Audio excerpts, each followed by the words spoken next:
Togo, la DMK refuse de mourir, une restructuration porte Paul Missak-Beto à la coordination générale. La confusion n'est pas prête à prendre fin aujourd'hui ni demain. Les Togolais, du moins ceux qui croient en l'opposition togolaise, vont devoir faire un effort pour distinguer la DMK de la DMP. Et pour cause, ce regroupement, DMK, de partis politiques et d'organisations de la société civile, après le supposé départ de Brigitte Adjamagbo et nombre de ses pairs, acté par le choix de participer aux élections législatives de 2023. Malgré les injonctions du parrain, Monseigneur Philippe Fanoko Pozero, a rendu public aujourd'hui une nouvelle équipe de coordination. Comme on pouvait le voir, c'est une coordination à fort soupçon, MPDD avec Paul Kolan Missak-Beto comme coordonnateur général et Madame Devi Agbemejiamuzu, alternativement troisième vice-présidente du MPDD ayant signé le communiqué d'exclusion de Gérard Adja, comme coordonnatrice générale adjointe. On retrouvera également au secrétaire exécutif de cette nouvelle équipe de coordination,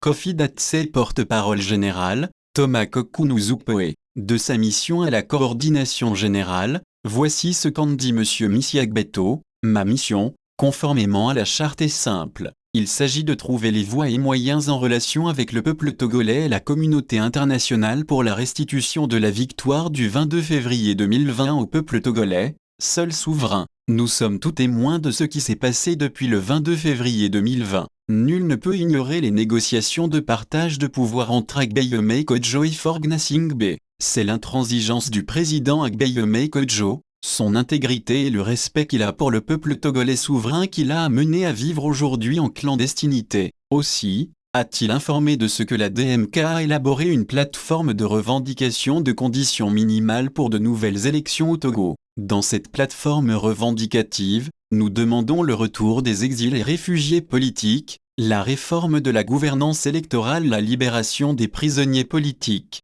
qu'une solution soit trouvée aux contentieux électoraux du 22 février 2020. Il n'est pas normal que les résultats du scrutin du 22 février 2020 soient l'objet d'un tel traitement. Quand on va aux élections, celui qui gagne accède au pouvoir et décline son programme. Au Togo, ce qui nous manque, c'est le courage. Ce dont nous devons nous débarrasser, c'est cette philosophie selon laquelle si ce n'est pas moi, ça ne doit pas être les autres. Une promesse de la nouvelle coordination de la DMK. La DMK respecte et respectera le contrat qu'elle a signé avec le peuple togolais, celui de ne jamais le trahir pour quelque motif que ce soit. Levons-nous tout ici et maintenant pour rendre au peuple togolais sa liberté et sa souveraineté. Parallèlement à la DMP qui a pris la route vers l'hémicycle, la DMK est attendue dans les prochains jours et semaines, pour ses activités renforcées promises, pour jauger de son actuel état de santé, sans Adjamagbo et autres.